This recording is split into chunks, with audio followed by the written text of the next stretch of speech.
Hello' বন্ধুসকল সকলোকে পুনৰ স্বাগতম জানাই আজিৰ ভিডিঅ'টো মই আৰম্ভ কৰিবলৈ লৈছোঁ। আজি আমি আলোচনা কৰিম সেন্টেন্স এটাত আমি কেনেকৈ ইজিলি আপ টু টিল নাইবা আনটিল ব্যৱহাৰ কৰিব পাৰি তাকে আমি সুন্দৰভাৱে আলোচনা কৰি অতি কম সময়ৰ ভিতৰত বুজি ল'ম। এতিয়া আমি ভিডিঅ'টোলৈ আগবাঢ়িছোঁ। ইয়াতে মই লিখিছোঁ যে আপ টু টিল আনটিল, যে এই তিনিটা আমি লৈকে অৰ্থত ব্যৱহাৰ কৰোঁ। বাক্য এটা যেতিয়া আমি লৈকে ইউজ কৰোঁ তেতিয়া আমি এই তিনিটা ৱৰ্ড ব্যৱহাৰ কৰোঁ। ইয়াত ভেৰি ইজিলি বুজি পাব।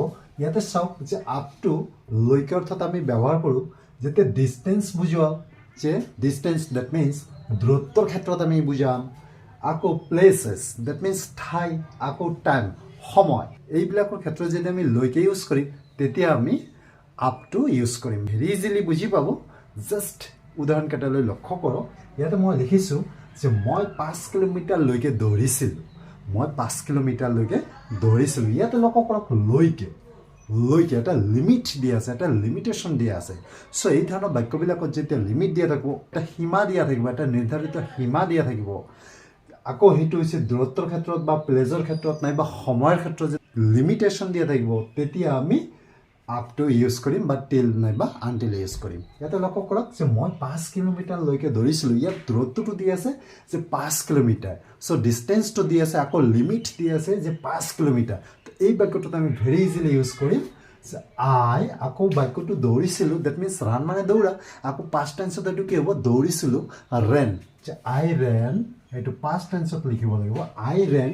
এইবাৰ দিব লাগিব আমি আপ টু 5 কিলোমিটাৰ্ছ। তো এনেকৈ আমি বাক্যবিলাক ধুনীয়াকৈ লিখিব পাৰোঁ। তো সি গুৱাহাটীলৈকে গৈছিল, তো ইয়াতো ডিষ্টেঞ্চটো দি আছে গুৱাহাটীলৈকে ডিষ্টেঞ্চটো দি আছে। চ' এইটো যেতিয়া আমি ইউজ কৰিম তো গৈছিল ডেট মিনছ এইটো পাষ্ট টেন্সত আছে।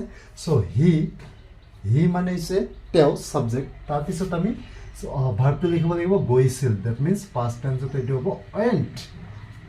এইবাৰ আমি দিব লাগিব গুৱাহাটীলৈকে, তাত ঠাই বুজাইছেতো, সেইকাৰণে আমি ইয়াতে দিব লাগিব লৈকে কাৰণে এটা লিমিট দি আছে। চ' আমি ইয়াতে ইউজ কৰিলোঁ আপ টু। সেই ৱেণ্ট আপ টু এইবাৰ ক'লৈ, যে গুৱাহাটী।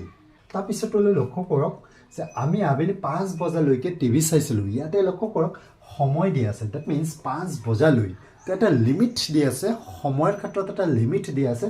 তো এই ক্ষেত্ৰতো আমি আপ টু ইউজ কৰিম ভেৰি চিম্পলি। তো ইয়াতে চাইছিলোঁ, তো টিভি চাইছিলোঁ, তো এইটো পাষ্ট টেন্সত দিয়া আছে।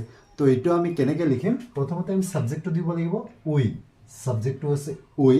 তো এইবাৰ টিভি চাইছিলোঁ তো ৱাচড টিভি, তো উই ৱাচড, ভাৰ্বটো ইয়াত দিব লাগিব ৱাচড পাষ্ট টেন্সত টিভি। এইবাৰ আমি দিব লাগিব লৈকে, ডেট মিনছ যিটো টাইম দি আছে ইয়াত লিমিট, সেইটো দিব লাগিব যে আপ টু 5 PM। তেনেকৈ আমি দিব লাগিব যে we watched TV up to 5 PM। এতিয়া আকৌ এই বাক্যকেইটালৈ লক্ষ্য কৰক যে ইয়াতে লিখা আছে মই দিল্লী 2015 চনলৈকে আছিলোঁ। মই 2015 চনলৈকে ক'ত আছিলোঁ, দিল্লীত আছিলোঁ। এটা লিমিট দি আছে টাইমৰ, যে ইয়াত চন উল্লেখ কৰা আছে, ডেট মিনছ তো ইয়াতে এটা লিমিট দি আছে যে কিমান চনলৈকে, 2015 চনলৈকে ক'ত আছিলোঁ, দিল্লীত আছিলোঁ। চ' এইটো আমি পাষ্ট টেন্সত লিখিব লাগিব, ছাবজেক্টটো দিব লাগিব আই। তো ইয়াতে আমি এটা হেল্পিং ভাৰ্ব ইউজ কৰিব লাগিব, যিহেতু বাক্যটোত কোনো ক্ৰিয়া নাই। চ' ইয়াতে হেল্পিং ভাৰ্বটো আমি পাষ্ট টেন্সত দিব লাগিব ৱাজ। আই ৱাজ ক'ত আছিলোঁ, ইন দিল্লী। কেতিয়ালৈকে, এইবাৰ দিব লাগিব আপ টু, লৈকে অৰ্থত আমি আপ টু ইউজ কৰিম। চ' ইয়াতে আমি দিব লাগিব আপ টু 2015। ডেট মিনছ আমি ইমান চনলৈকে ক'ত আছিলোঁ, যে দিল্লীত আছিলোঁ। আকৌ ইয়াতে লক্ষ্য কৰক যে তেওঁ তাত জুন মাহলৈকে আছিল। চ' ইয়াত এটা লিমিট টাইম দি আছে জুন মাহলৈকে, যে মাহৰ কথা উল্লেখ কৰিছে। আকৌ লিমিটটো কি দিছে, যে জুন মাহলৈকে, ডেট মিনছ তেওঁ তাত জুন মাহলৈকে থাকিব। চ' এই বাক্যটো যেতিয়া আমি ইউজ কৰিম তো ছাবজেক্টটো দিব লাগিব হি। তো এই বাক্যটোতো কোনো ক্ৰিয়া নথকাৰ কাৰণে আমি ইয়াতে হেল্পিং ভাৰ্ব ইউজ কৰিব লাগিব। চ' আছিল, ডেট মিনছ পাষ্ট টেন্সত এইটো ইউজ কৰিব লাগিব যে হি ৱাজ ক'ত আছিল, যে তাত আছিল, that means he was there. এইবাৰ আমি দিব লাগিব যে আপ টু মানে হৈছে লৈকে, যে আপ টু জুন। মই ইয়াত দেওবাৰলৈকে আছোঁ, ডেট মিনছ এইটো প্ৰেজেণ্ট টেন্সৰ কথা কোৱা হৈছে, যে থাকিম মানে, ডেট মিনছ মই ইয়াত দেওবাৰলৈকে থাকিম। এটা লিমিট টাইম দি আছে দেওবাৰ। চ' এই বাক্যটো কেনেকৈ লিখিম, যে ছাবজেক্টটো দিলোঁ আই। তো ইয়াতে হেল্পিং ভাৰ্বটো দিব লাগিব প্ৰেজেণ্ট টেন্সত, I am I am here. That means মই ইয়াত আছো. Up to Sunday. তো Sunday লৈকে মই ইয়াত আছো. তো বন্ধুসকল এতিয়া আমি শিকিলম যে till বা until এইটোটা আমি কেনেকৈ ব্যৱহাৰ কৰিব পাৰি, যে কেনেকুৱা অৰ্থত আমি ব্যৱহাৰ কৰিব পাৰি বাক্য এটাত, তাকে আমি এতিয়া আলোচনা কৰিম. ইয়াতে লক্ষ্য কৰক till বা until লৈকে, দ্যাট মিনছ এটা লিমিট বুজালে যে তেতিয়া আমি till বা until ইউজ কৰিম. আকৌ ইয়াতে লিখিছোঁ যে সময়ৰ ক্ষেত্ৰত, যেতিয়া সময়ৰ ক্ষেত্ৰত এটা লিমিট সময়লৈকে যে লৈকে, তেতিয়া আমি till বা until ইউজ কৰিম আগৰ দৰে up to যেনেকৈ আমি ইউজ কৰিছিলোঁ. তো এই তিনিটাৰ অৰ্থ লৈকে বুজায়. তো আমি এইবিলাক অতি সহজতে অতি চিম্পলি বাক্যটাত ইউজ কৰিব পাৰি. আপোনালোকেও ভেৰি ইজিলি ইউজ কৰিব পাৰিব. চ' ইয়াতে বাক্যকেইটালৈ লক্ষ্য কৰক যে আই ৱাজ ইন গুৱাহাটী till বা until দুটা এটা লিখিব পাৰি. যে আই ৱাজ ইন গুৱাহাটী till বা until 2015. দ্যাট মিনছ 2015 চনলৈকে মই গুৱাহাটীত আছিলোঁ. এটা লিমিট টাইম দি আছে যে 2015 চনলৈকে. যে আই was there till April. That means I was there, মই তাত আছিলোঁ. এইটো পাষ্ট টেন্সত লিখিছোঁ যে আই ৱাজ দেয়াৰ, মই তাত আছিলোঁ টিল এপ্ৰিল. যে এপ্ৰিল দ্যাট মিনছ মাহৰ কথা কৈছে, যে এপ্ৰিল মাহলৈকে মই তাত আছিলোঁ. যে হি লিভড ইন দিল্লী, যে তেওঁ দিল্লীত বসবাস কৰিছিলে টিল 2009. দ্যাট মিনছ ইয়াতে এটা লিমিট টাইম দি আছে 2009 চনটো উল্লেখ কৰা আছে.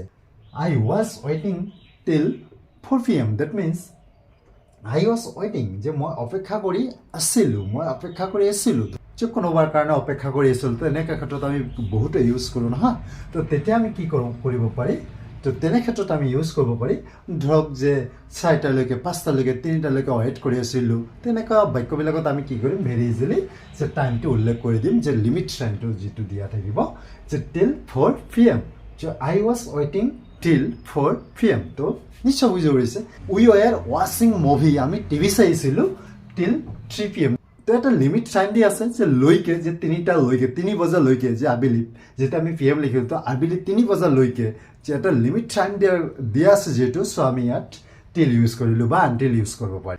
তো নিশ্চয় ডাউট ক্লিয়াৰ হৈছে যে আমি আপ টু টিল আনটিল বাক্যটো কেনেকৈ ইউজ কৰিব পাৰিম. যদি আপোনালোকে বুজিব পাৰিছে তো নিশ্চয় টিল আনটিল বা আপ টু বাক্যত কেনেকৈ ইউজ কৰিব লাগে নিশ্চয় ব্যৱহাৰ কৰিব পাৰিব. তো আজিলৈ ভিডিঅ'টো ইয়াতে সামৰিছোঁ. যদি ভিডিঅ'টো চাই কিবা এটা শিকিব পাৰিলে, কিবা এটা ভাল লাগিলে, লাইক এটা কৰি দিয়ক আৰু যিমান পাৰে ভিডিঅ'টো শ্বেয়াৰ কৰি দিয়ক. আৰু যিসকলে এতিয়াও ছাবস্ক্ৰাইব কৰা নাই, ছাবস্ক্ৰাইব কৰি লওক.